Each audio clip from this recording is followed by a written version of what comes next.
اور جو حضرات اس پروگرام کو لائیو نہیں دیکھ سکتے ان سے ریکویسٹ یہ ہے کہ وہ بعد میں اس کو ضرور دیکھا کریں اور اس پیج کو بھی لائک کریں اور شیئر کریں اپنے تمام دوستوں تک، تاکہ یہ پیغام ہے تو جتنا ہو سکے اس کو آگے لے کر چلیں۔ تو آج کے پروگرام کا ہم آغاز کرتے ہیں حضرت مولانا روم رحمۃ اللہ علیہ آپ کی مثنوی شریف کے اشعار کے ساتھ۔ تو میں ایک اور بات بھی آپ سے شیئر کرنا چاہتا ہوں کہ جس کی مجھے خوشی ہوئی کہ ایک ہمارے بہت ہی پیارے دوست ہیں، ان کا میسج آیا کہ ہم مثنوی شریف آپ سے جب سنتے ہیں تو ہمیں ان اشعار کی سمجھ نہیں آتی کہ وہ چونکہ فارسی میں ہیں، تو آپ براہ کرم اس کا ترجمہ بھی ہم تک ضرور پہنچائیں، تاکہ ہم جب نیکسٹ سنیں تو پھر ہمیں اس فارسی میں جو آپ حضور کی شان بیان کرتے ہیں تو وہ ہمیں اس کی سمجھ بھی آئے۔ تو مجھے بہت خوشی ہوئی کہ ایٹ لیسٹ آپ لوگ کوشش کر رہے ہیں اس چیز کو جاننے کی، سمجھنے کی۔ تو یہ ایک بڑا جو ہے وہ خوبصورت ایک مرحلہ اس کا آغاز ہو چکا ہے، اور بہت ہی میں اپنے پیر بھائیوں کا اس میں بڑا شکریہ ادا کرتا ہوں کہ وہ آج کل اپنے بچوں اور فیملیز کے ساتھ بیٹھ کر اس سیشن کو دیکھتے ہیں۔ تو اس کا فائدہ صرف یہ ہوتا ہے کہ جو ہمارے بچے جو جوان ہو رہے ہیں یا جن کو شعور آ رہا ہے، سمجھ آ رہی ہے، تو ان تک اگر یہ پیغام ابھی سے پہنچ جائے گا تو انشاءاللہ جب وہ اپنی عمر کے حصے طے کرنا شروع کریں گے تو پھر ان کے اندر صوفیاء کی محبت اور اللہ تعالیٰ کی اور ان کے رسول کی محبت کا جو پودا ہے وہ لگ جائے گا۔ تو ہم آغاز کرتے ہیں، اور میں یہ اشعار پڑھ کے انشاءاللہ آپ کو اس کا ترجمہ بھی آج انشاءاللہ تعالیٰ پیش کروں گا، تاکہ نیکسٹ جب بھی آپ اس کو سنیں تو آپ کے کانسیپٹس کلیئر ہوں۔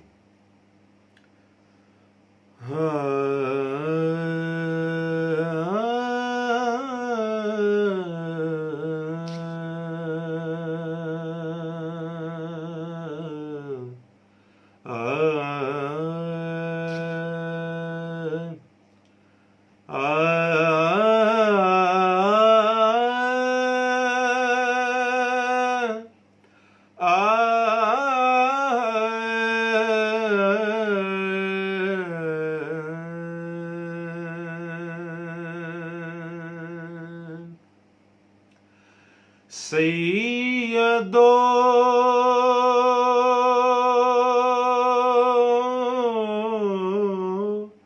سرور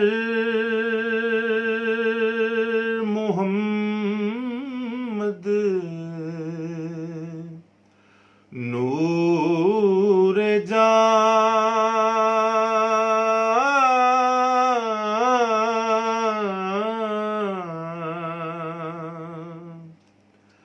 سیدو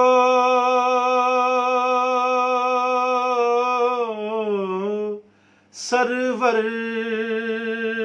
محمد نور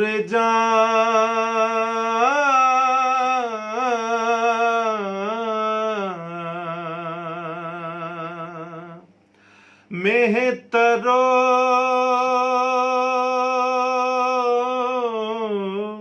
بہتر شفیع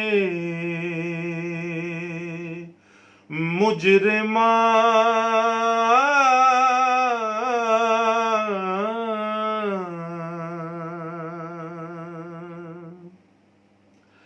مہترین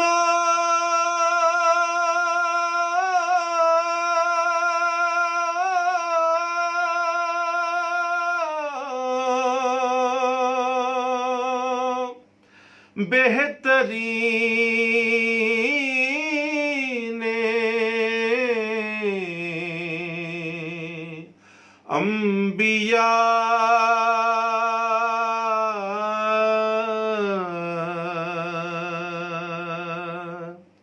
جز محمد نیست در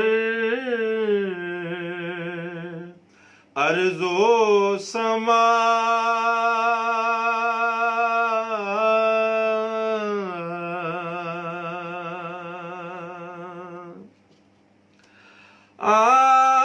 محمد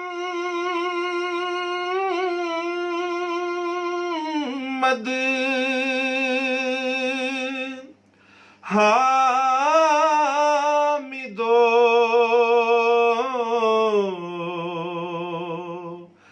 محمود شد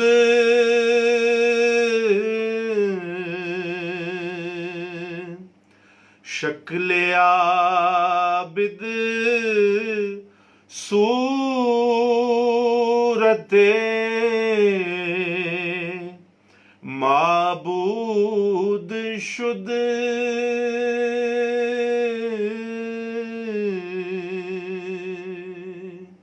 شکل عابد صورت محمود شد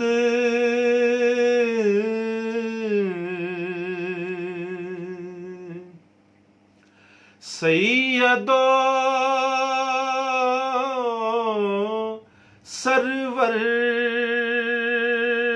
محمد نور جان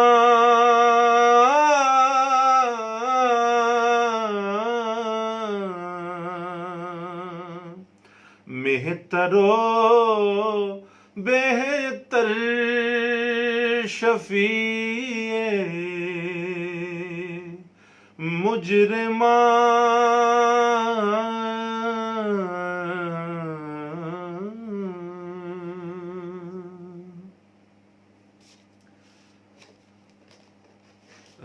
مولانا روم کے اشعار بہت ہی خوبصورت، اور مجھے یہ شرف اس لیے حاصل ہوتا ہے کہ میرے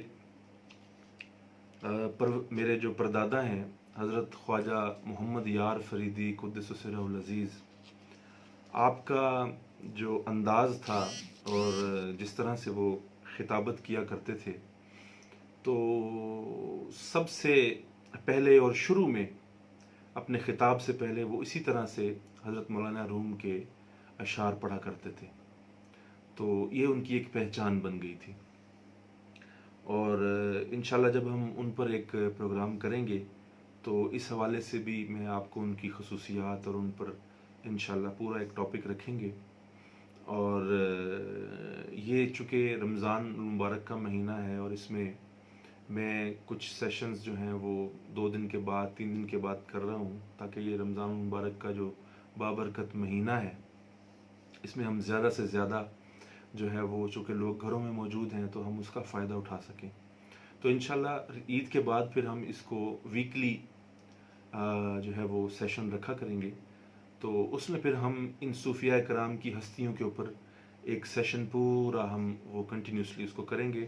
اس میں جتنے بھی ہمارے برے صغیر کے صوفیاء ہیں، ایک دن ان پر پورا ٹاپک ہوگا، اور آپ کو میں چاہتا ہوں کہ آپ صوفیاء کے حوالے سے جتنا زیادہ نالج آپ کو مل سکے آپ لوگ اس کو حاصل کریں۔ تو ہم چلتے ہیں مثنوی شریف کے حوالے سے، کہ آپ فرماتے ہیں کہ سید و سرور محمد نور جاں، یعنی ہمارے جو سردار حضرت محمد مصطفیٰ صلی اللہ علیہ وآلہ وسلم ہیں، وہ کائنات کی جان اور نور ہیں۔ یعنی حضرت محمد مصطفیٰ صلی اللہ علیہ وآلہ وسلم جو آپ کی ذات پاک ہے، وہ کائنات کی جان اور نور ہے۔ سید و سرور محمد نور جاں، آپ کائنات کی جان اور نور ہیں۔ پھر فرماتے ہیں کہ مہتر و بہتر شفیع مجرمہ، آپ گناہگاروں کی شفاعت کرنے والے ہیں، آپ شفیع المذنبین ہیں، آپ شفا فرمانے والے ہیں، اور آپ رحمت للعالمین ہیں۔ تو اس لیے وہ فرماتے ہیں کہ سید و سرور محمد نور جاں اور مہتر و بہتر شفیع مجرمہ، آپ گناہگاروں کی شفاعت فرمانے والے ہیں۔ اور پھر لکھتے ہیں کہ مہترین و بہترین انبیاء، آپ انبیاء کے سردار اور امام الانبیاء ہیں۔ یہ آپ کی شان کے بارے میں فرما رہے ہیں کہ آپ کا مقام اور مرتبہ کیا ہے، کہ آپ انبیاء کے سردار اور امام الانبیاء ہیں۔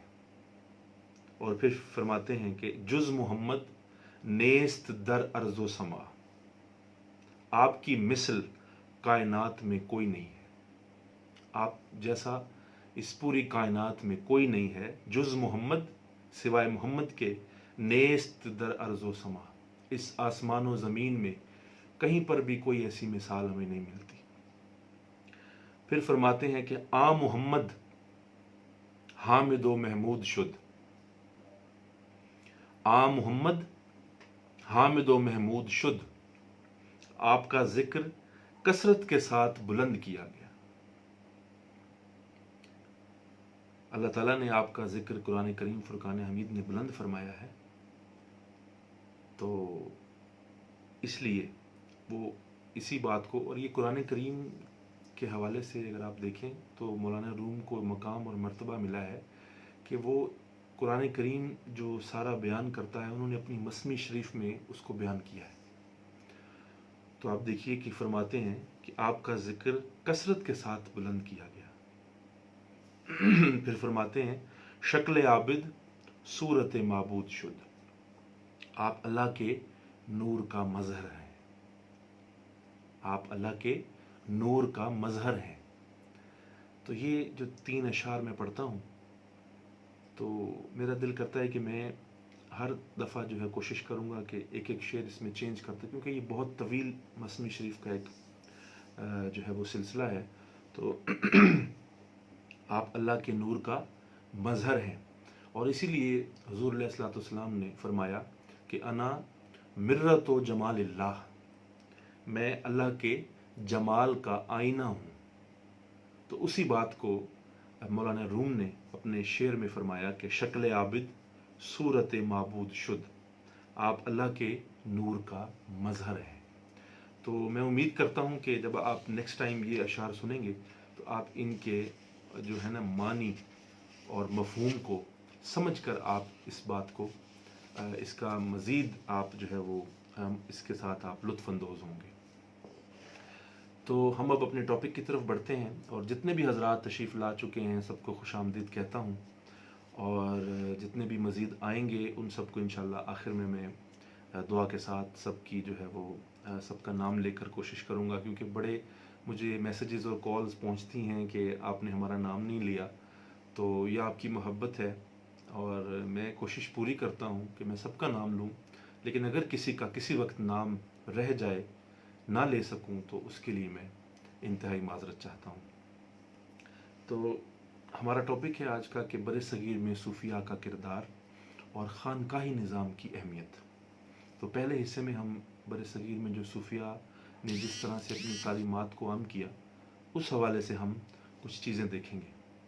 اب سب سے پہلے تو اس بات پر آپ سب لوگ متوجہ ہو جائیں کہ یہ جو بر صغیر میں بالخصوص جو اسلام کی ترویج و اشاعت کا جس طرح سے سلسلہ ہوا وہ صوفیاء نے اپنے ذمہ لیا، اور یہ بات بھی آپ بخوبی جانتے ہیں کہ صوفیاء کا جو طریق تھا، جو ان کا جو سلسلہ تھا، جو طریقہ کار تھا، انہوں نے بڑی محبت کے ساتھ اس پر عمل کیا۔ انہوں نے یہ نہیں کیا کہ کسی تلوار کے ساتھ یا کسی زبردستی کسی کے ساتھ کرنے کی کوشش کی، نہیں، انہوں نے اس چیز کو بڑی محبت کے ساتھ پیش کیا، دین کو، اور اپنے کردار کے ساتھ جو ہے وہ اس کو نمایاں کیا، بجائے اس کے کہ وہ کوئی بیان کرتے یا کوئی تقریر کرتے یا کوئی وعظ کرتے۔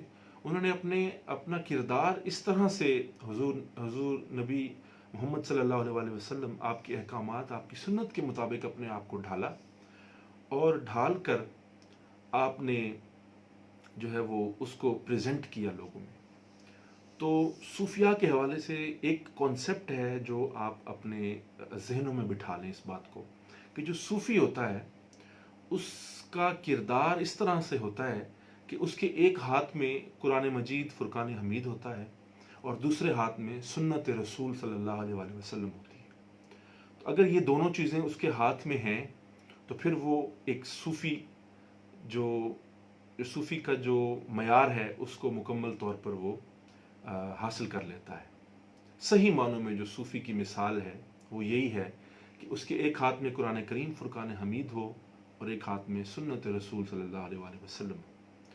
تو اس طرح سے انہوں نے اس بر صغیر میں اپنے جو ہے وہ کردار کے ساتھ، اپنی محبت کے ساتھ، خلوص کے ساتھ، پیار کے ساتھ لوگوں کے ساتھ انٹریکٹ کیا، اور ان کو اپنی محبت اس قدر دی کہ وہ جوک در جوک دائرہ اسلام میں داخل ہوتے چلے گئے۔ تو سب سے پہلے انہوں نے اسی کانسیپٹ کو جو حضور علیہ الصلوۃ والسلام نے ہجرت کے بعد مدینہ منورہ میں جب آپ تشریف لائے تو آپ نے معاشرے کی تشکیل فرمائی۔ اس شہر کو حضور نے یثرب سے مدینہ بنا دیا، اور اس طرح سے بنایا کہ اس میں آپ نے امن جو ہے سب سے پہلے، اور میں امن کے حوالے سے آپ کو عرض کرتا چلوں، چھوٹی سی بات ایک یاد آ گئی ہے کہ حضور علیہ الصلوۃ والسلام نے امن کا جس طرح سے پیغام دیا ہے، وہ آپ غور کیجئے کہ حضور نے نبوت کے 5 سال پہلے سے، بلکہ بہت عرصہ پہلے سے اس چیز کا آغاز کر دیا، لیکن ایک واقعہ ملتا ہے نبوت سے 5 سال پہلے کا۔ تو تب آپ نے نبوت کا اعلان نہیں کیا تھا، لیکن آپ مکہ مکرمہ میں آپ کی شخصیت جو ہے وہ بڑی ایماندار اور امن و سلامتی کے ساتھ آپ کو جو ہے وہ عزت کی نگاہ سے دیکھا جاتا تھا۔ وہی کردار حضور نے بلڈ اپ کیا اور لوگوں میں اپنا ایک کردار نمایاں کیا۔ تو اس میں آپ غور کیجئے کہ امن کو کس طرح سے حضور نے شامل رکھا، اور امن کے ذریعے انہوں نے جو ہے وہ اسلام کا فروغ فرمایا۔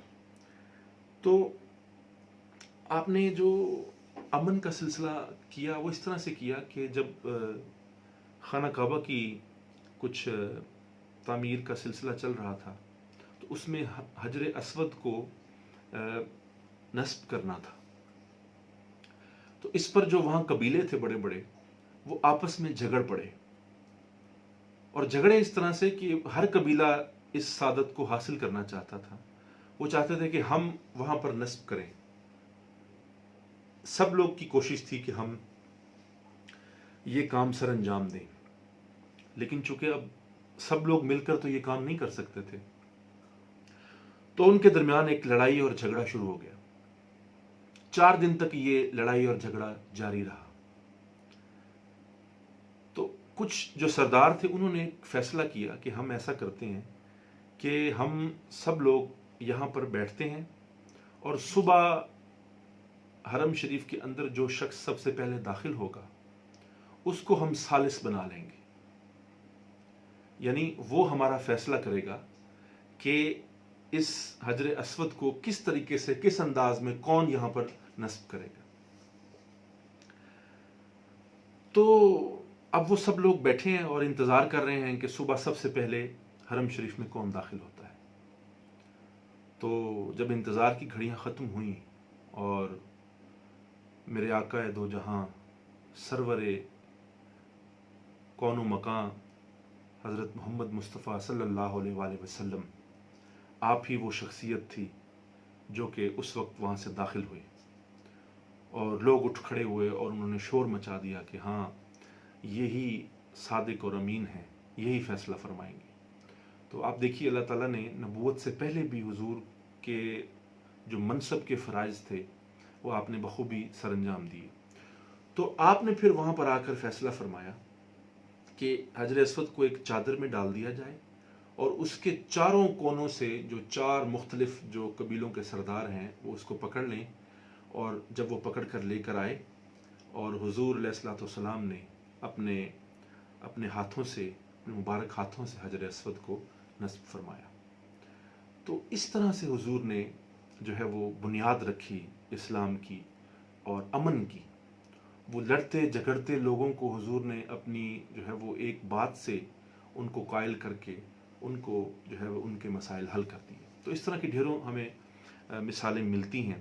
تو میرے عرض کرنے کا مقصد یہ ہے کہ صوفیاء کرام جب بر صغیر میں آئے اور یہاں پر انہوں نے جو حالات دیکھے تو انہوں نے اسی طرح سے سنت رسول پر عمل کرتے ہوئے محبت کے ساتھ اور امن کے ساتھ انہوں نے اس کام کا آغاز کیا، اور لوگوں کے ساتھ ایک امن کا تعلق قائم کیا۔ ان کے ساتھ کوئی لڑائی جھگڑا، کوئی تلوار، کوئی کسی قسم کا کوئی ہتھیار کا استعمال نہیں کیا، جو ہتھیار تھا وہ صرف محبت کا ہتھیار تھا. تو اسی طریقے سے انہوں نے پھر صبر کی مثال قائم کی. اور صبر کا جو ہم پچھلے دنوں ایک پورا چیپٹر کر چکے ہیں، صبر کے حوالے سے ہم ڈسکشن بھی کر چکے ہیں، تو اس سے بھی آپ اندازہ لگائیے کہ میں نے آپ کے سامنے قرآن کریم فرقان حمید کی آیات بھی رکھی، آپ کے سامنے مثالیں بھی رکھی کہ صبر کا مقام اور مرتبہ کیا ہے، وہ آپ سب لوگ بخوبی جانتے بھی ہیں. تو پھر انہوں نے صبر شکر کیا. تو اس طرح سے انہوں نے صبر کر کے، اور تعلیمات حضور کی تھیں، اور تعلیمات صبر کی کیسی تھیں کہ جو حضرت امام حسین رضی اللہ عنہ، آپ نے جس طرح سے کربلا میں صبر کا مظاہرہ کیا، وہ صبر ان کے سامنے تھا، وہ معیار تھا. اور حضور علیہ الصلوۃ والسلام نے جس خوبصورتی کے ساتھ تمام زندگی صبر کا دامن نہیں چھوڑا اور مثال قائم کر دی کہ ایسا صبر کہ کفار جو ہیں وہ پتھر مار رہے ہیں، کنکریاں پھینک رہے ہیں، آپ زخمی ہو گئے اور خون نکل رہا ہے، اور اللہ تعالیٰ فرماتا ہے کہ آپ حکم کیجئے کہ میں ان سب کو تباہ و برباد نیست و نابود کر دوں، لیکن آپ ان کے حق میں دعا کرتے ہیں. تو غور کیجئے کہ صبر کی مثال میرے آقا دو جہاں نے کس طرح سے قائم کی. اور ایک بڑا خوبصورت شعر حضرت حفیظ طائب رحمۃ اللہ علیہ وہ فرماتے ہیں کہ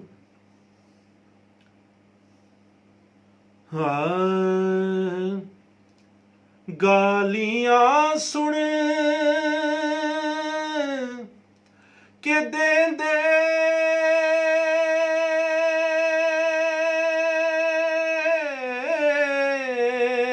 رہنے دعا،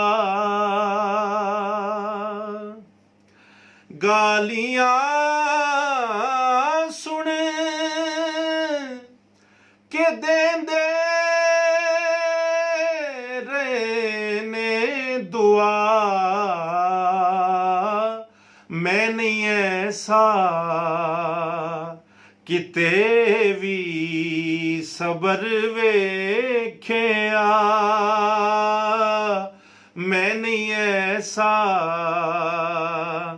کتے وی صبر ویکھیا،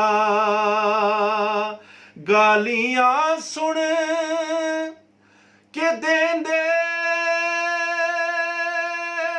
رہنے دعا،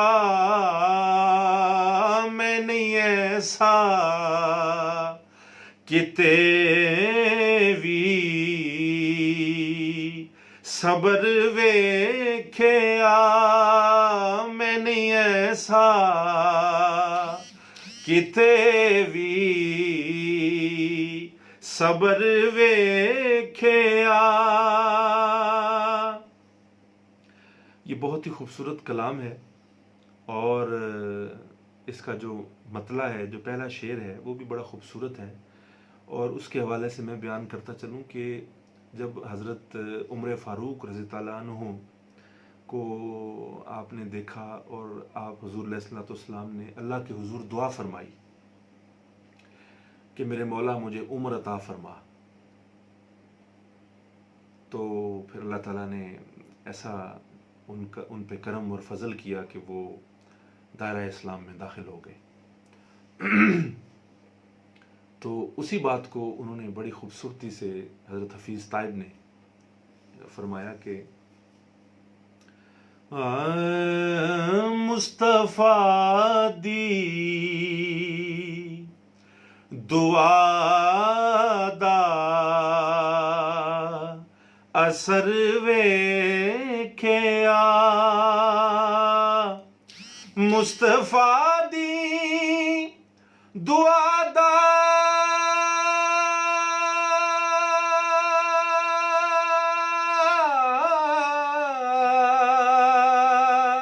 اثر ویکھیا،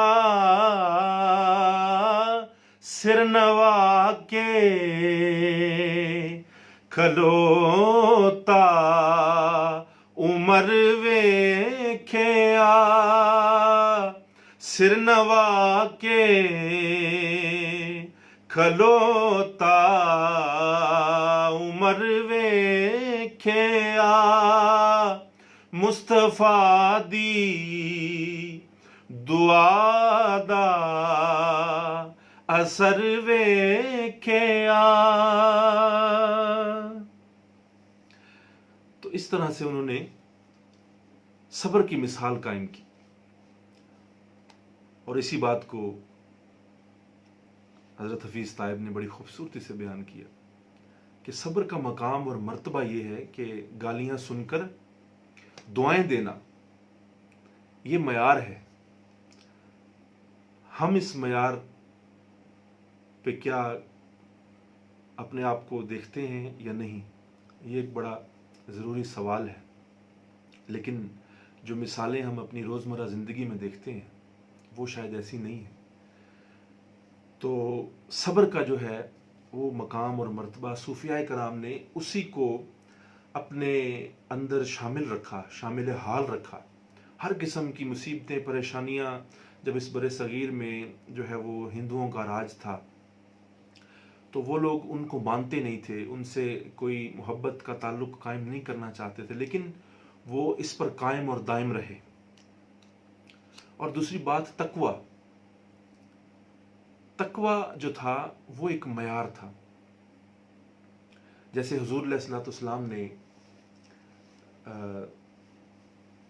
خطبہ حجۃ الوداع میں جب آپ نے ایک بات بیان کی کہ طبقاتی جو جنگ تھی نا اس کا خاتمہ فرما دیا، یعنی کسی بھی عربی کو اجمی پر، کسی اجمی کو عربی پر، کسی گورے کو کالے پر، کالے کو گورے پر کوئی فوقیت حاصل نہیں ہے۔ یہ آپ نے معیار سیٹ کر دیا آنے والی تمام نسلوں کے لیے۔ تو انہوں نے اس کو پیرامیٹر بنا لیا، لیکن پھر حضور نے فرمایا کہ جو تقویٰ ہے نا، وہ تقویٰ کے اعتبار سے فضیلت دی گئی ہے۔ ویسے تو ہم سب ایک دوسرے کے برابر ہیں، کوئی بادشاہ ہے، کوئی غلام ہے، کوئی نوکر ہے، کوئی مرید ہے، کوئی پیر ہے، سب ایک دوسرے کے برابر ہیں۔ یہ میرے حضور نے ارشاد فرما دیا۔ تو جو طبقاتی جنگ تھی نا، جو لوگ دوسروں کو حقیر سمجھتے تھے، غلام سمجھتے تھے، ظلم کرتے تھے، حضور علیہ الصلوۃ والسلام نے اس جنگ کا خاتمہ کر دیا، اور اسی سلسلے میں امن کا قیام ہوا۔ تو صوفیاء کرام نے اسی طرح سے اپنے اندر جو طبقاتی جو مسائل تھے، جو ایک یہاں پر ایک دور چل رہا تھا، تو انہوں نے اس چیز کا خاتمہ کیا، اور اپنے اخلاق کے ساتھ، عفو درگزر کے ساتھ، معافی کے ساتھ، اور حقوق کے تحفظ کے ساتھ، یعنی حقوق جس طرح میرے آقا دو جہاں نے بتائے ہیں، تو انہی پر عمل کرتے ہوئے کوشش کی، اور انسان کو انسان سمجھنا سکھایا، عزت دینا، برابری عطا کرنا، بھائی چارہ محبت کے ساتھ، اور انسان دوستی۔ میں تو یہ سمجھتا ہوں کہ انسان کا جو کانسیپٹ ہے اس کو متعارف کروایا، کیونکہ جو بشریت کے تقاضے ہیں ان کو پورا کرنے کے لیے ہمیں انسان کو عزت کا مقام اور مرتبہ دینا چاہیے۔ قرآن کریم میں حضرت انسان کہا گیا ہے، خالی انسان نہیں کہا گیا۔ تو اس انسان کی عزت کرنا سکھایا گیا ہے۔ جیسے شاعر فرماتے ہیں کہ اب آدمی کچھ اور ہماری نظر میں ہے، اب آدمی کچھ اور ہماری نظر میں ہے، جب سے سنا ہے یار لباس بشر میں۔ تو جب سے حضور علیہ الصلوۃ والسلام نے بشریت میں اپنا ظہور فرمایا، تو پھر انسان کو جب وہ معیار سامنے آتا ہے تو پھر انسان کی عزت کرنا فرض ہو جاتا ہے۔ تو قرآن کریم فرقان حمید میں بھی اللہ تعالیٰ نے فرمایا، الناس کلہم بنو آدم خلق من تراب. تمام انسان آدم کی اولاد ہیں اور آدم کو مٹی سے پیدا کیا گیا. تو انسان کا جو مقام اور مرتبہ ہے وہ مٹی ہے. تو ہمیں اپنے اندر جھانکنا چاہیے، دیکھنا چاہیے کہ ہم کس مقام اور کس مرتبے پر فائز ہیں. تو اس مقام کی عزت بھی کرنی چاہیے. تو ہمارے پاس ایسی بہت سی مثالیں ملتی ہیں، جیسے حضرت بایزید بسطامی اور کتے کا جو ایک مکالمہ ہے، اس سے ہمیں ایک سبق ملتا ہے. گو کہ وہ جو بات بیان کرتے ہیں اس میں کوئی مصلحت شامل ہوتی ہے، تاکہ اس بات کو سمجھنے کے لیے ہمیں ایسا عمل کیا جاتا ہے کہ تاکہ ہم اس سے کچھ حاصل کر سکیں. اس کا ہرگز یہ مطلب نہیں ہوتا کہ شاید وہ یہ کام کرنا چاہتے ہوں، کیونکہ وہ تو اپنے آپ کو شریعت کے مطابق وقت گزارنا چاہتے ہیں نا. تو اس لیے وہ کبھی بھی شریعت سے ہٹ کے کوئی کام نہیں کرتے. لیکن اگر کوئی ایسا عمل ہوتا ہے تو وہ نصیحت دینے کے لیے ہوتا ہے. تو حضرت بایزید بسطامی جو ہیں وہ ایک دن تشریف لے جا رہے ہیں. حضرت بایزید بسطامی بہت بڑی علمی اور روحانی شخصیت ہیں اور بہت اہم کردار ہے آپ کا اس حوالے سے. تو آپ کا یہ ایک واقعہ میرے سامنے سے گزرا کہ آپ نماز کے لیے مسجد تشریف لے جا رہے ہیں اور راستے میں ایک کتا نظر آیا ہے. تو انہوں نے اپنا دامن سمیٹنے کی کوشش کی، اپنے کپڑوں کو تھوڑا سا پیچھے کیا کہ کہیں یہ کتا جو ہے یہ میرے کپڑوں کے ساتھ ٹچ نہ ہو جائے اور میرے کپڑے ناپاک نہ ہو جائیں. تو انہوں نے تھوڑی سی کتے کو دیکھ کر تھوڑا سا نفرت کا مظاہرہ کیا اور تھوڑا سا دور ہو گئے. تو کتے کو اس بات کی بہت تکلیف پہنچی. اس نے اللہ کے حضور دعا کی کہ مجھے زبان عطا کیجیے تاکہ میں ان سے کوئی بات کر سکوں. تو اللہ تعالیٰ نے کتے کو زبان عطا کی اور کتے نے کہا کہ آپ کیوں مجھ سے نفرت فرما رہے ہیں؟ تو حضرت بایزید بسطامی فرماتے ہیں کہ میں نماز پڑھنے جا رہا ہوں اور میرے ذہن میں یہ خیال آیا کہ کہیں تم اگر میرے ساتھ ٹکرا گئے تو میرے کپڑے گندے نہ ہو جائیں. تو پھر کتے نے یہ جواب دیا کہ میں تو اگر کیچڑ میں میرا جسم جو ہے وہ کیچڑ لگا ہوتا میرے جسم کو تو پھر اگر آپ کے کپڑوں کو لگ جاتا تو پھر تو آپ کے کپڑے ناپاک ہو جاتے اور اس کو بھی اگر آپ 3 بار دھو لیتے تو وہ صاف ہو جاتا. لیکن آپ نے میرے ساتھ جو اس نفرت کا مظاہرہ کیا ہے تو اس سے مجھے بڑی تکلیف ہوئی ہے. اور بات تو یہ ہے کہ آپ بھی اسی باغ کے ہیں، میں بھی اسی باغ کا ہوں. کیا ہوا کہ اللہ تعالیٰ نے آپ کو پھول بنایا ہے اور مجھے کانٹا بنا دیا ہے، لیکن ہیں تو ہم ایک ہی باغ کے، تو اس لیے مجھ سے نفرت نہ کرو. تو بنایا تو اسی ذات نے ہے، چاہے کوئی گورا ہے، کوئی کالا ہے، کوئی عربی ہے، کوئی اجمی ہے، کوئی غریب ہے، کوئی امیر ہے، کوئی بیمار ہے، کوئی صحت مند ہے. تو یہ سب اسی ذات کے بنائے ہوئے ہیں. تو یہ اس میں ایک مصلحت تھی کہ یہ لوگوں کو بتانا تھا کہ آپ کا جو تعلق ہے وہ ہر کسی کے ساتھ محبت کا ہونا چاہیے، چاہے وہ جانور ہے، انسان ہے. تو رویہ اور اخلاق ظاہر کرنا تھا. اس کا ہرگز مطلب یہ نہیں تھا کہ وہ نفرت کرتے تھے. اس کا مقصد صرف جیسے حضور علیہ الصلوۃ والسلام کے ہاں ہمیں ایک مثال ملتی ہے کہ ایک دن حضور نماز پڑھا رہے ہیں، 4 رکعت فرض پڑھا رہے ہیں. 2 رکعت پڑھنے کے بعد آپ سلام پھیر دیتے ہیں. تو صحابہ بڑے حیران ہوتے ہیں کہ اور سوال کرتے ہیں حضور کیا نماز کم ہو گئی ہے یا آپ نماز بھول گئے ہیں؟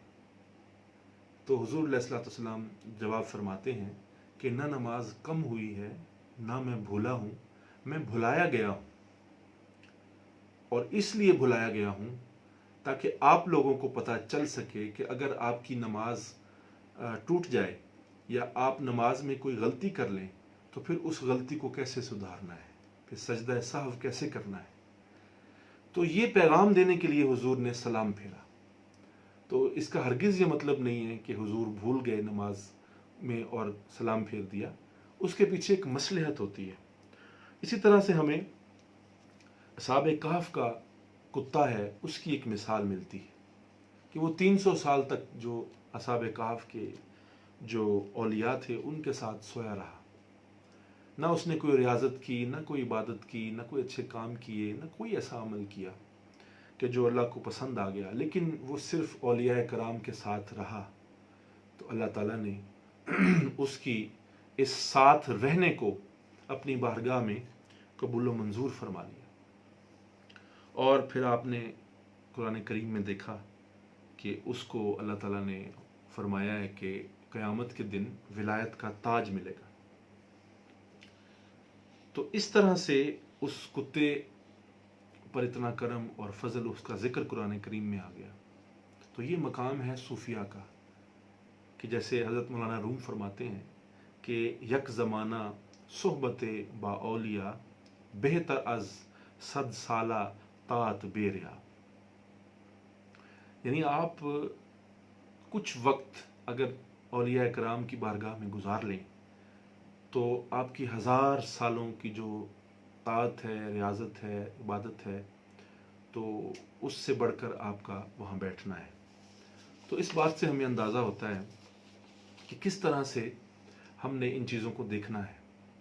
تو آج ہم پر باتیں صوفیاء کرام پر جو تنقید ہوتی ہے تو ہمیں ان باتوں پر غور کرنا چاہیے کہ جب ایک کتے کو اللہ تعالیٰ نے یہ مقام اور مرتبہ دیا ہے کہ وہ 300 سال تک صرف سویا رہا اولیاء کرام کے نزدیک، تو آج جب کوئی فوت ہوتا ہے تو لوگ کوشش کرتے ہیں کہ کسی ایسے ولی، اللہ کے ولی کے ساتھ ان کی قبر ہو کہ اللہ تعالیٰ ان کے صدقے ان کو بھی بخش دے.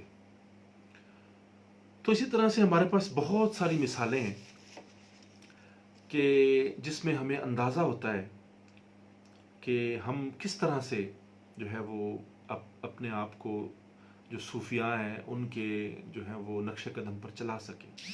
اب اسی طرح سے ایک اور مثال ملتی ہے کہ ایک لڑکے نے آ کر حضرت بایزید بستامی سے کوئی سوال کیا اور بظاہر ان کو لاجواب کر دیا، لیکن اس کے پیچھے بھی مصلحت تھی کہ لوگوں کو پیغام دینا تھا. تو کئی پیغام اس انداز سے بھی دیے جاتے ہیں.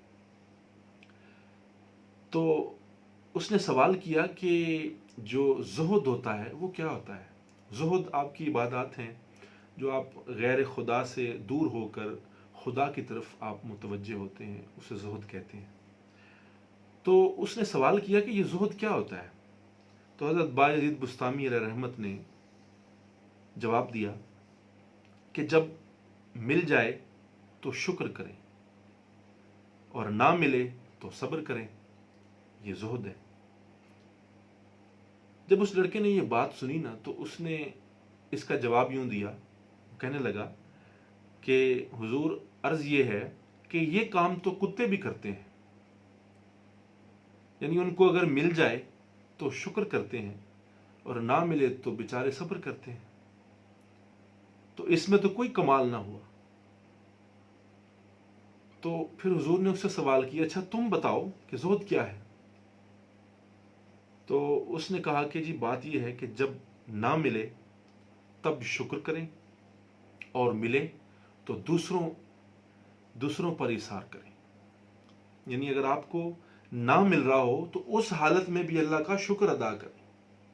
صبر تو کر ہی رہے ہیں آپ، لیکن اگر اس حال میں اللہ کا شکر ادا کریں گے تو دوسروں پر ایثار آپ کر سکیں گے. یہ اصل میں زہد کی حقیقت ہے. اور اس طرح سے صوفیاء کرام تربیت فرمایا کرتے تھے. ان کے ہر عمل میں کوئی نہ کوئی مصلحت ہوتی تھی. کہیں جانا، کہیں بیٹھنا، کچھ بولنا، کچھ عمل کرنا، اس سے کوئی سبق ملتا تھا. تو ہمیں ان کی تعلیمات کو صحیح انداز میں سمجھنا چاہیے، کیونکہ اگر ہم اس بات کو صحیح انداز میں نہ سمجھ سکیں تو پھر ہم تنقید کی طرف بڑھتے ہیں. اور کرامات کا ذکر بہت ہوتا ہے، تعلیمات کا ذکر نہیں ہوتا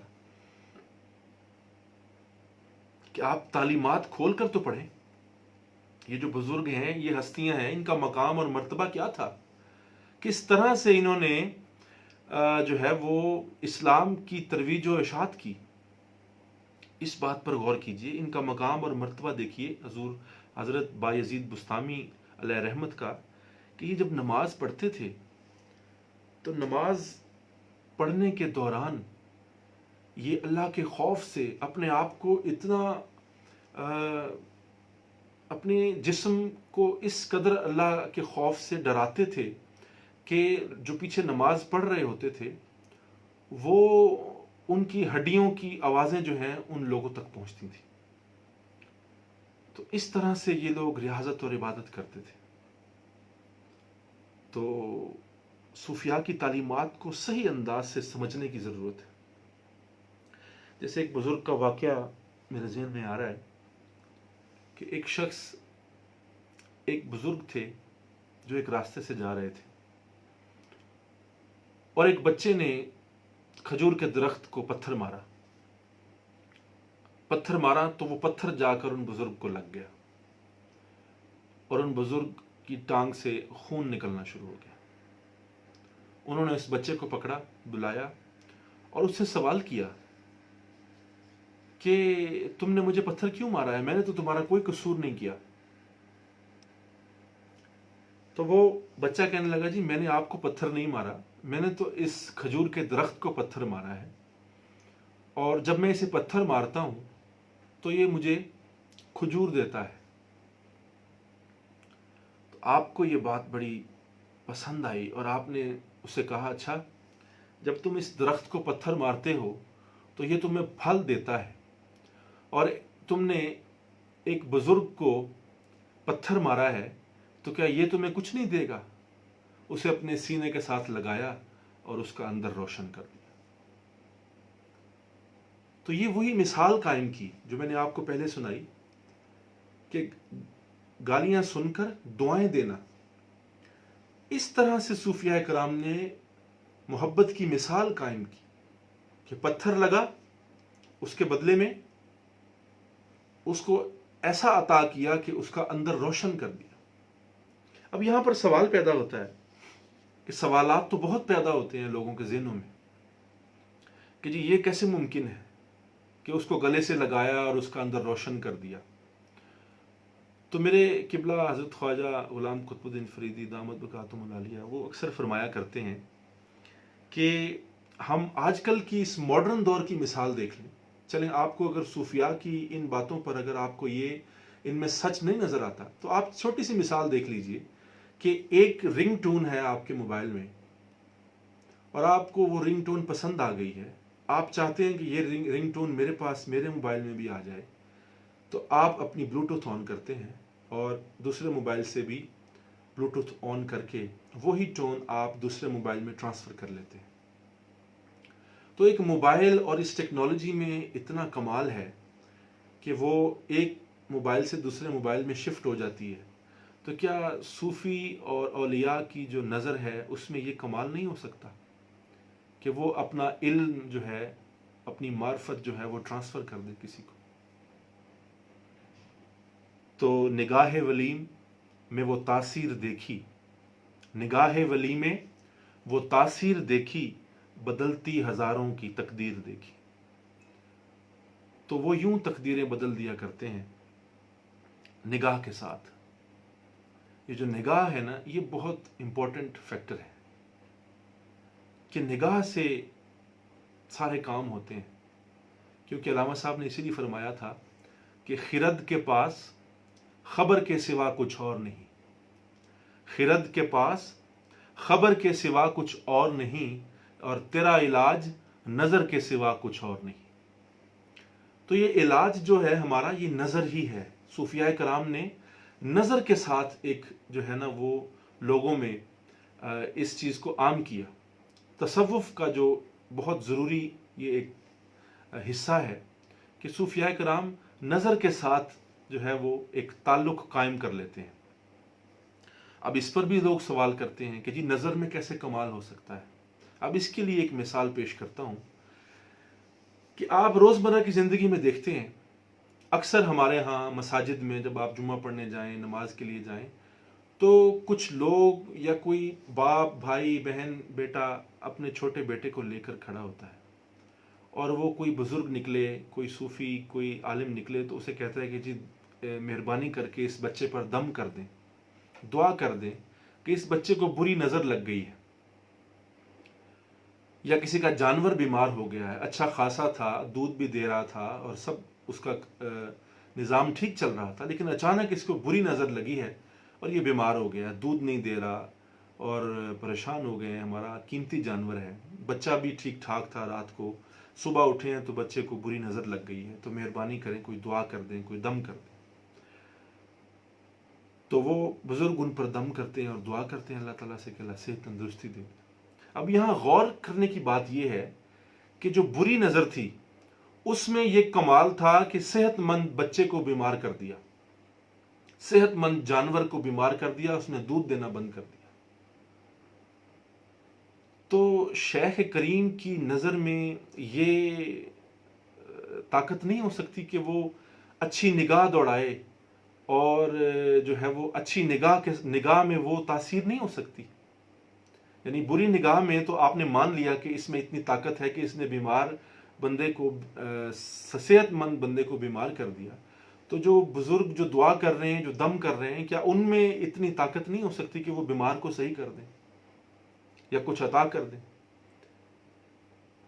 تو یہ ہمیں روزمرہ سے یہ مثال ملتی ہے کہ اس طرح سے صوفیاء کرام جو ہیں وہ نگاہ کے ساتھ کرم فرماتے تھے۔ اندازہ کون کر سکتا ہے اس کے زور بازو کا، نگاہ مرد مومن سے بدل جاتی ہیں تقدیریں۔ تو اس طرح سے صوفیاء کرام جو ہیں وہ اس چیز کو عام کرتے ہیں۔ اور اگر آپ یہ دیکھیں کہ کسی کا مقام اور مرتبہ صوفیاء کرام کا آپ اگر پڑھنا شروع کریں، جاننا شروع کریں، تو پھر آپ کو اندازہ ہو کہ کس طرح سے مشاہدے اور کس طرح سے انہوں نے اپنی زندگیوں میں اپنے آپ کو پیوریفائی کیا۔ کیونکہ ان لوگوں کے پاس جو ہے ذائقے کا علم ہوتا ہے، اوراق کا علم نہیں ہوتا۔ ایک علم ہوتا ہے جو کہ اوراق کا ہوتا ہے، جو کتابوں میں لکھا ہوا ہوتا ہے، ایک ہوتا ہے ذائقے کا علم جس میں مشاہدہ شامل ہوتا ہے، کوشش شامل ہوتی ہے۔ تو حضرت باجید بستامی کے حوالے سے ایک اور بات بھی مجھے یاد آئی کہ آپ ایک دن ایک امام کے پیچھے نماز پڑھ رہے تھے۔ جب نماز سے فارغ ہوئے تو اس امام نے پوچھا کہ جناب میں آپ سے ایک سوال کرنا چاہتا ہوں کہ آپ کوئی کام نہیں کرتے، کوئی روزگار بھی نہیں ہے آپ کا، اور آپ کو کسی کے سامنے ہاتھ پھیلاتے ہوئے بھی آج تک نہیں دیکھا، تو آپ کس طرح سے اپنا گزر بسر کرتے ہیں اور کس طرح سے کھاتے پیتے ہیں اور کہاں سے آپ حاصل کرتے ہیں؟ تو حضور نے فرمایا کہ میں ذرا اپنی نماز دوبارہ پڑھ لوں، کیونکہ جس امام کو اپنے دینے والے کا ہی نہیں پتا اس کے پیچھے نماز نہیں ہوتی، کیونکہ دینے والا تو پروردگار ہے، اور اگر اسی کا امام کو نہیں پتا کہ ہمیں رزق کون دیتا ہے تو پھر لہٰذا اس کے پیچھے نماز نہیں ہوتی۔ تو اس طرح سے صوفیاء کرام نے پیغام دیا، یہ میسج دیا کہ ہم ایک ہاتھ میں قرآن کریم فرقان حمید اور ایک ہاتھ میں سنت رسول کو لے کر ہم اپنے پیغام کو عام کرتے ہیں۔ تو اسی لیے فرمایا گیا کہ صحبت صالح ترا صالح کنند، یعنی نیک لوگوں کی صحبت نیک کام کرنے سے بہتر ہے۔ یعنی صوفیاء کرام، اولیاء کرام، بزرگان دین کے ساتھ اگر آپ وقت گزارتے ہیں اور وہ وقت اتنا قیمتی ہے کہ اس کے بدلے میں اگر آپ کوئی نیک کام کرنے کے لیے نکل جائیں تو اس سے بہتر ہے کہ آپ صوفیاء کرام کی صحبت میں بیٹھیں۔ اور صحبت طالع ترا طالع کنند، یعنی برے لوگوں کی صحبت برے کام کرنے سے بھی بری ہے۔ یعنی آپ ایک برا کام کر رہے ہیں، وہ بھی برا ہے، اور آپ برے لوگوں کی صحبت میں بیٹھے ہوئے ہیں تو وہ بیٹھنا جو ہے وہ اس برے کام کرنے سے بھی زیادہ برا ہے۔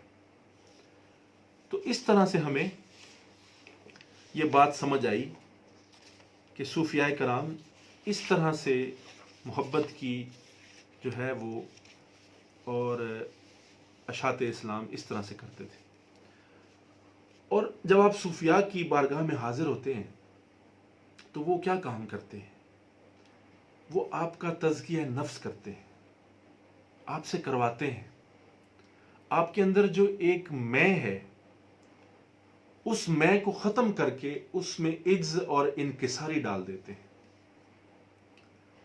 آپ کو یہ محسوس کرواتے ہیں کہ جو آپ کے اندر میں ہے، اپنی ذات کی نفی کریں، اپنی ذات کو ختم کر دیں. تو جب آپ اپنی ذات کو ختم کر دیتے ہیں تو پھر کیا ہوتا ہے؟ پردہ ہستی موہوم اٹھا دو پہلے، پردہ ہستی موہوم اٹھا دو پہلے، پھر جہاں چاہو وہیں یار کو دیکھا کرنا. تو یہ جو نہ دیکھنے میں جو آڑ ہے وہ ہماری اپنی ہے، ہماری اپنی ذات ہے. اگر ہم اپنی ذات کو نفی کر دیں تو باقی اسی کی ذات بچ جاتی ہے. تو صوفیاء کرام ہمیشہ ذات کی نفی اور عجز اور انکساری سکھاتے ہیں. آپ کو آپ کے جو روزمرہ کے معاملات ہوتے ہیں اس میں عجز اور انکساری سکھاتے ہیں. جیسے حضرت خواجہ محمد یار فریدی قدس سرہ العزیز، آپ فرمایا کرتے تھے کہ کسی کا مقام یا مرتبہ دیکھنا ہو تو اس کا عجز اور انکساری دیکھو. وہ جتنا عجز اور انکسار ہوگا اس کا مقام اتنا ہی بلند ہوگا. تو آپ نے پھر یہ مثال بتائی کہ اگر کسی کا مقام دیکھنا ہو تو اس کا عجز دیکھو کہ وہ کتنی عاجزی کے ساتھ پیش آتا ہے، اس میں کتنی محبت شامل ہے، اس کے اخلاق کتنے اچھے ہیں. جیسے آپ جانتے ہیں کہ صراحی سر نگوں ہو کر بھرا کرتی ہے پیمانہ. صراحی کتنی بڑی ہوتی ہے، اس کا آگے جو منہ ہوتا ہے وہ بہت اونچا ہوتا ہے. تو جب اس نے کوئی گلاس یا کوئی جام بھرنا ہوتا ہے تو اس کو نیچے آنا پڑتا ہے. تو وہ جب تک نیچے نہیں آئے گی جتنی مرضی بلند ہو اس کا کوئی فائدہ نہیں ہے. جب تک وہ نیچے نہیں آئے گی تو وہ پیمانہ نہیں بھر سکتی. تو صراحی سر نگوں ہو کر بھرا کرتی ہے پیمانہ. جس شاخ پر پھل لگا ہو نا وہ جھکی ہوتی ہے، ہمیشہ جھکی ہوگی. اور جس شاخ پر کوئی پھل نہیں ہوگا، وہ سرو کا جو درخت ہوتا ہے سفیدے کا، تو وہ آپ دیکھیں گے بالکل سیدھا ہوتا ہے، اس پہ پھل نہیں ہوتا. پھل ہمیشہ جس پر ہوگا وہ جھکا ہوا ہوگا. تو یہ ہمیں سبق ملتا ہے صوفیاء کرام سے کہ اپنی ذات کو مٹا دو، ختم کر دو اپنے آپ کو. اب اس شیخ کی بارگاہ میں جاؤ تو ان سے یہ درس حاصل کرو. اسی لیے حضرت خواجہ غلام فرید علیہ رحمت جو ہے وہ اپنے کلام میں فرماتے ہیں، اور یہ بھی ایک عنصر کلام کا اور شاعری کا جو ہے صوفیاء کرام نے اس کو بھی ایک ٹول کے طور پہ استعمال کیا. ایک ہتھیار تھا ایک شاعری کرنا، کیونکہ کئی باتیں ایسی ہیں جو آپ شاعری میں بیان کر سکتے ہیں اور وہ آنے والی نسلوں کے لیے ایک مشعل راہ بن جاتا ہے. تو حضرت خواجہ غلام فرید علیہ رحمت نے پنجابی کے کچھ اشعار، سرائے کی پنجابی مکس ہے تو میں آپ کی خدمت میں پیش کرتا ہوں، لیکن اس میں سے سبق آپ نے حاصل کرنا ہے کہ سبق کیا ہے.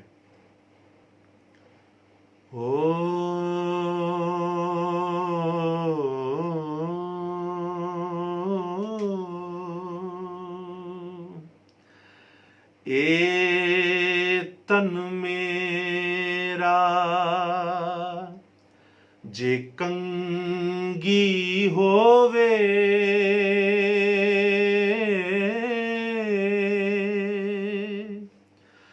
تے میں زلف ماہی دیواں.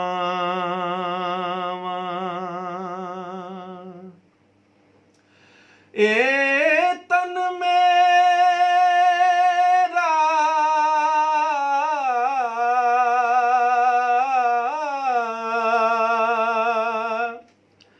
جے کنگی ہووے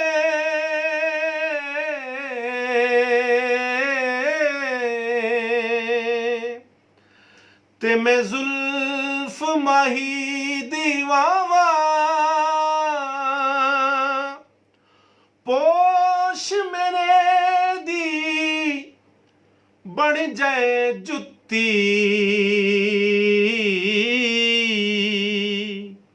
تے میں یار دے پیری آواں جے سونا میرے دکھ وچ راضی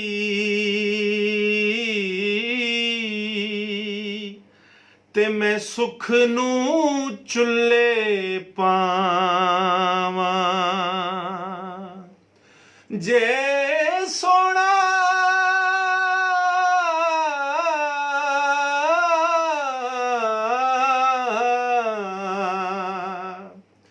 جے سونا میرے دکھ وچ راضی تے میں سکھ نو چلے پاواں یار فرید جے مل پے سونا تے میں رو رو حال سناواں یار فرید جے مل پے سونا تے میں رو رو حال سناواں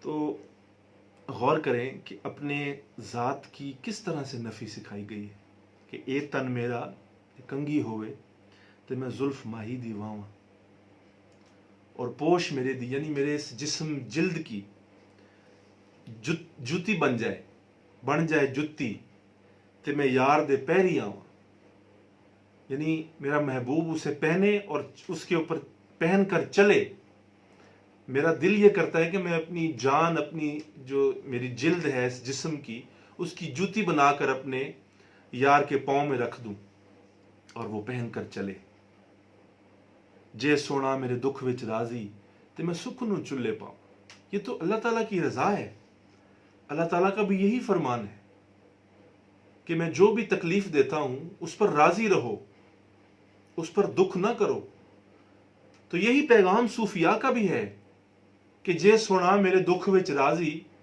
تے میں سکھ نو چلے پاؤں مجھے کیا ضرورت ہے سکھ کی اگر میرا یار راضی ہے دکھ میں تو یار فرید جے مل پے سونا تے میں رو رو حال سناواں غور کیجئے کہ صوفیاء کرام کے ہاں کس محبت اور کس خوبصورت انداز میں تربیت کی جاتی ہے اب یہ پیغام جو پڑھ رہے ہیں جو سن رہے ہیں جو سمجھ کر رہے ہیں ان پر ایک کیفیت طاری ہوتی ہے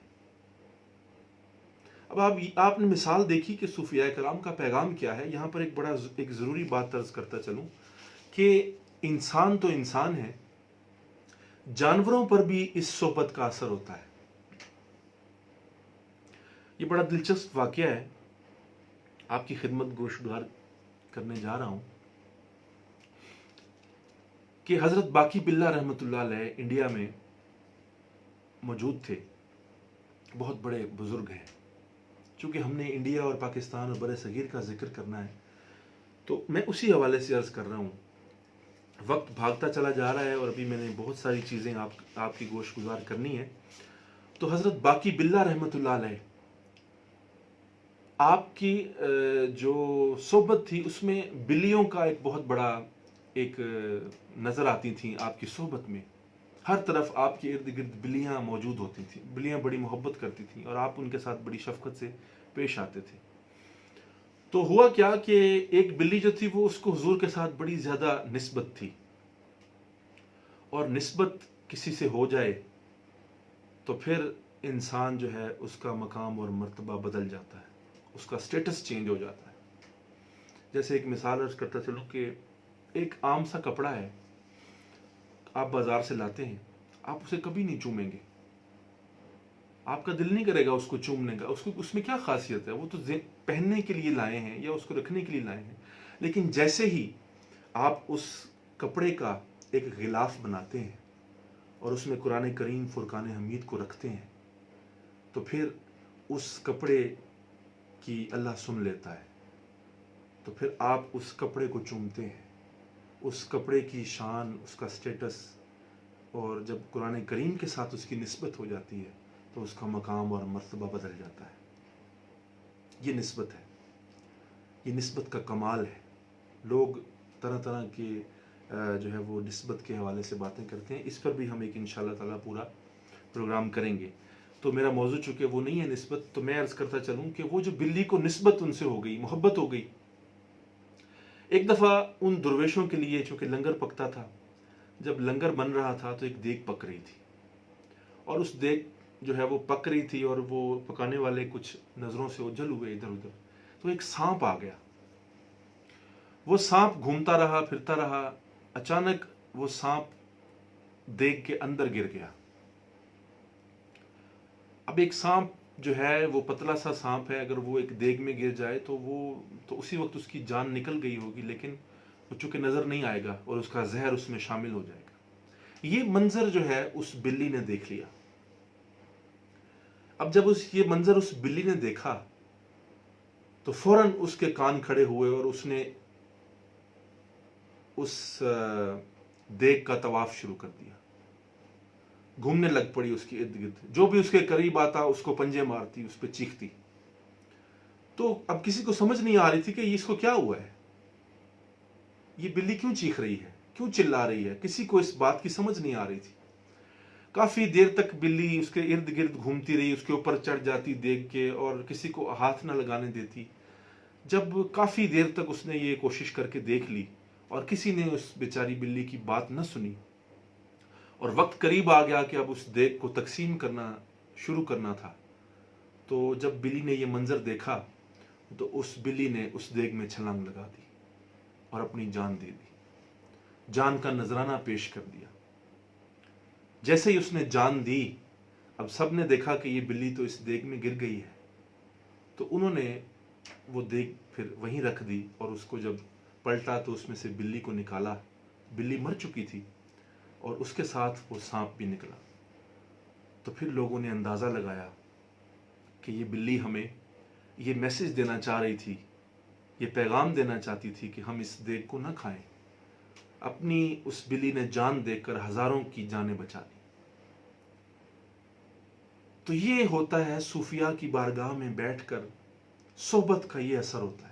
اب ایک بلی کو اتنی سمجھ کہ وہ جان چکی تھی کہ یہ دیگ جو پک رہی ہے یہ سارے درویش کھائیں گے، اور اگر وہ یہ کھا لیتے تو مر جاتے، اس کا زہر شامل ہو جاتا۔ تو پھر اس بلی کو بڑی قدر و قیمت کے ساتھ وہاں دفنایا گیا اور اس کی قبر بنائی گئی، اور اب لوگ وہاں اس قبر کی زیارت کے لیے بھی جاتے ہیں۔ تو یہ نسبت کا فیض ہوتا ہے، اس نسبت کی وجہ سے اس بلی نے جان دے دی۔ تو جان تو دی اسی کی تھی، حق تو یہ ہے کہ حق ادا نہ ہوا۔ تو یہ نسبت ہے، اسی نسبت کے بلبوتے پہ انسان جو ہے وہ فخر بھی کرتا ہے، غرور بھی کرتا ہے۔ تو یہ بڑا کرم ہے۔ تو انسان کو نسبت ایسی رکھنی چاہیے کہ اپنے شیخ کا اثر آپ میں نظر آئے۔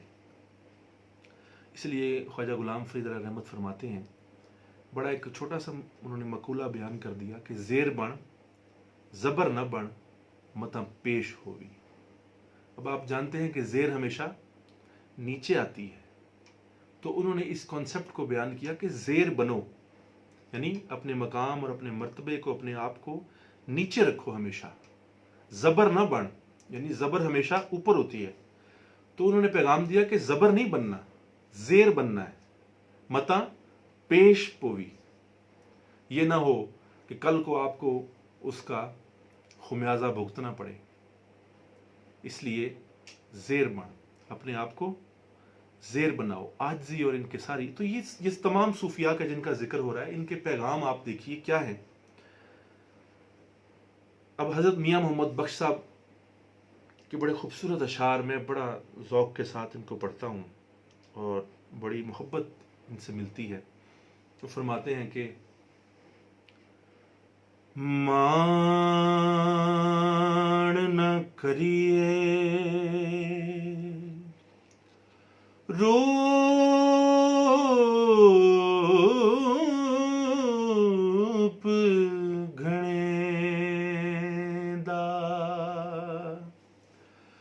مان نہ کریے روپ گھنے دا تے 10 وارث کون حسن دا صدا نہ رہن اے غنچے کلیاں تے صدا نہ پھل چمن دا تے لکھ ہزار بہار حسن دی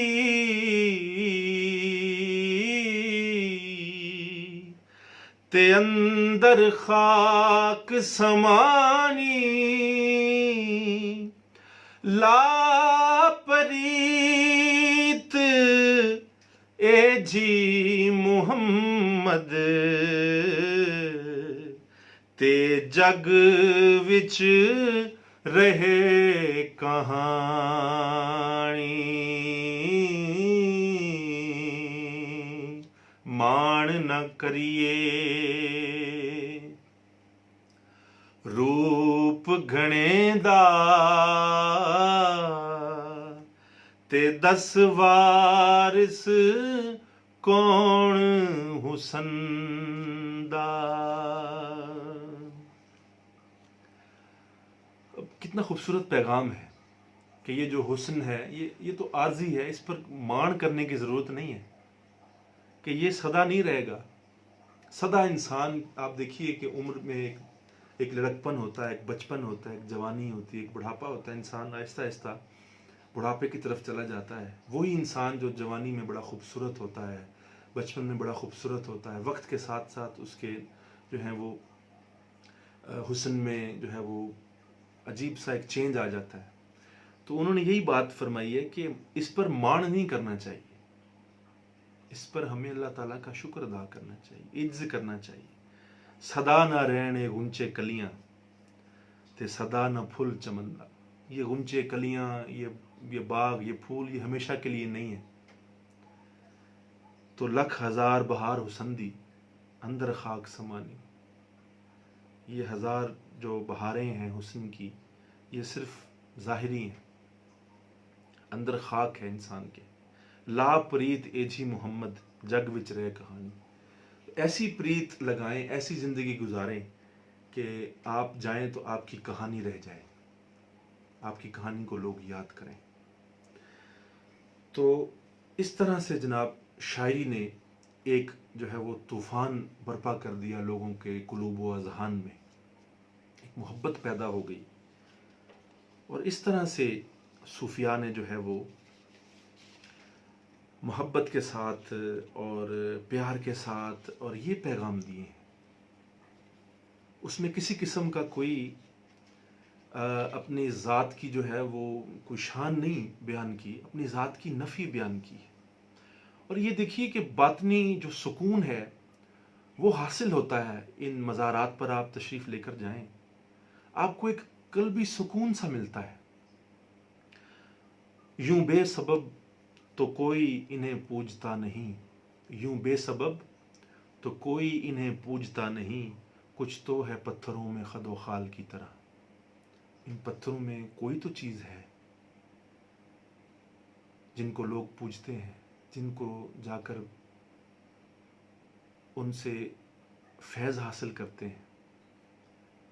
تو آپ دیکھیے کہ ان صوفیاء کرام کی جو تعلیمات ہیں، ان سے روشناس کروانا چاہیے، ان کی کرامات سے نہیں۔ کرامت تو چھپی ہوتی ہے، کرامت کے چھپنے میں ہی سب کچھ ہے۔ کرامت وہ نہیں ہے کہ آپ بیٹھ کر کسی کو کرامتیں دکھانا شروع کر دیں، نہیں۔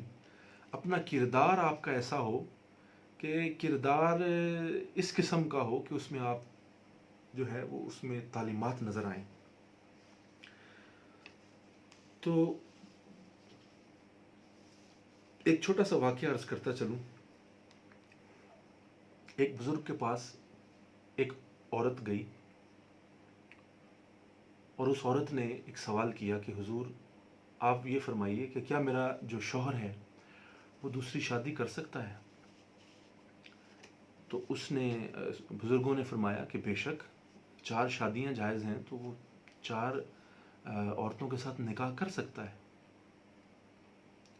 تو اس عورت نے جواب دیا کہ اگر شریعت میں جائز ہوتا تو میں آپ کو اپنا حسن دکھاتی، اپنا چہرہ دکھاتی اور آپ میرا حسن دیکھتے، پھر آپ مجھے بتاتے کہ جس کی اتنی خوبصورت بیوی ہو تو کیا وہ کسی اور سے شادی کرنا چاہے گا؟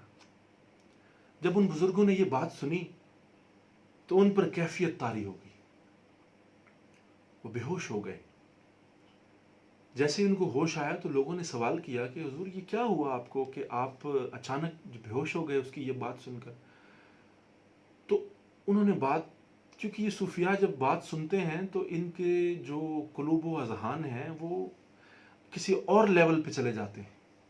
تو جب انہوں نے یہ بات سنی، جب اس لڑکی نے کہا کہ میں اگر شریعت میں جائز ہو تو میں اپنا حسن دکھاؤں تو آپ کو پتہ چلے کہ میں کتنی خوبصورت ہوں، اور آپ اندازہ لگائیں کہ اتنی خوبصورت بیوی کو کوئی چھوڑ کر کسی اور کی طرف توجہ کر سکتا ہے، تو ان کو اللہ کا خیال آ گیا اس بات پر کہ اللہ بھی یہی خیال وہاں پر بھی رکھا جاتا ہے کہ اللہ نے اپنے آپ کو چھپایا ہوا ہے، اللہ ظاہر نہیں ہوتا، اور اگر اللہ ظاہر ہو جائے تو پھر ہم یہ سوچیں گے کہ جس کا بنانے والا اتنا خوبصورت ہو تو پھر کیسے کسی اور کی طرف دھیان چلا جائے گا، کیسے ہم کسی اور کی طرف متوجہ ہو سکتے ہیں؟ جس کا مالک اتنا خوبصورت ہو، جس کا بنانے والا اتنا خوبصورت ہو، اگر وہ اپنا حسن دکھا دے، اپنا جلوہ فرما دے، جلوہ دکھا دے، تو پھر کیسے ہم کسی اور کی طرف متوجہ ہو سکتے ہیں؟ تو اس بات سے ہمیں یہ سبق ملتا ہے۔ تو ہمارا ٹاپک جو تھا اس کا ایک حصہ صوفیاء کا کردار تھا، اس حوالے سے ہم نے کئی باتیں سیکھیں، کئی باتیں سنی اور ان کے کلام سے مستفیض ہوئے، جو میں نے آپ کی خدمت میں پیش کیے، واقعات پیش کیے۔ ابھی ایسے کئی واقعات ہیں جو کہ میں آپ کی خدمت میں پیش کر سکتا ہوں، لیکن ہم نے اپنے ٹاپک کے دوسرے حصے کو بھی تھوڑا سا ٹچ کرنا ہے، حالانکہ وہ بھی بہت بڑا ٹاپک ہے، اور وہ ہے خانقاہی نظام کی اہمیت۔ اب آپ دیکھیے کہ خانقاہی نظام کتنا ضروری ہے، جہاں پر آپ کو اتنی تربیت ملے، جہاں پر اس قسم کے صوفیاء کرام کے ساتھ آپ کا انٹریکشن ہوتا ہے، آپ کو صحبت ملتی ہے، تو اس صحبت سے آپ اندازہ لگائیے کہ خانقاہ میں آپ کو یہ تمام چیزیں مل سکتی ہیں۔ اب خانقاہ جو ہے وہ ہر بزرگ کا آستانہ جو ہے اس کو خانقاہ کہتے ہیں۔ وہاں پر کچھ ایسی چیزیں ہیں جن کا موجود ہونا بہت ضروری ہے، ان کو دیکھتے ہیں کہ وہ کیا ہیں۔ اس میں سب سے پہلے تو مساجد کا قیام ہے، یعنی ایک مسجد کو دربار کے ساتھ ضرور قائم ہونا چاہیے، تاکہ وہاں پر لوگ آئیں، اپنی عبادت ریاضت کریں، اپنے آپ کو اللہ تعالیٰ کے حضور سربہ سجود کریں، اور ہر وقت جو ہے وہ اللہ کی یاد میں مصروف رہیں، نمازیں پڑھیں، نوافل پڑھیں، اعتکاف بیٹھیں، اور ایک تقوی اور پرہیزگاری کا جو عمل ہے وہاں ہو سکے۔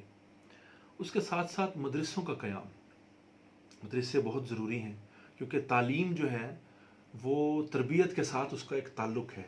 تو اگر تعلیم ہوگی تو پھر آپ جو ہے اپنا جو سلسلہ ہے اس کو آگے بڑھا سکتے ہیں۔ جتنے بھی طلبات وہاں پر پڑھیں گی اور پڑھیں گے، علم حاصل کریں گے، تو وہ پھر وہاں سے وہ فیوز و برکات آگے کی طرف بڑھیں گی، اور آگے پھر وہ یہ پیغام پھیلے گا۔ تو پھر اس طرح سے یہ چیزیں کنیکٹڈ ہیں۔ اور تیسرا، لنگر کا اہتمام۔ ہمیشہ سے لنگر کے حوالے سے جو ہے وہ صوفیاء نے بڑی اس پر جو ہے نا وہ کوشش رکھی ہے، خیال رکھا ہے کہ جو بھی یہاں آئے درباروں پر، آستانوں پر، وہ لنگر ضرور کھائے۔ تو اس کی بڑی اہمیت ہے، کیونکہ حدیث شریف میں کوٹ کرتا چلوں، حضرت جابر بن عبداللہ سے روایت ہے کہ رسول صلی اللہ علیہ وسلم کا ارشاد ہے، آپ فرماتے ہیں کہ فاقہ زدہ انسان کو کھانا کھلانا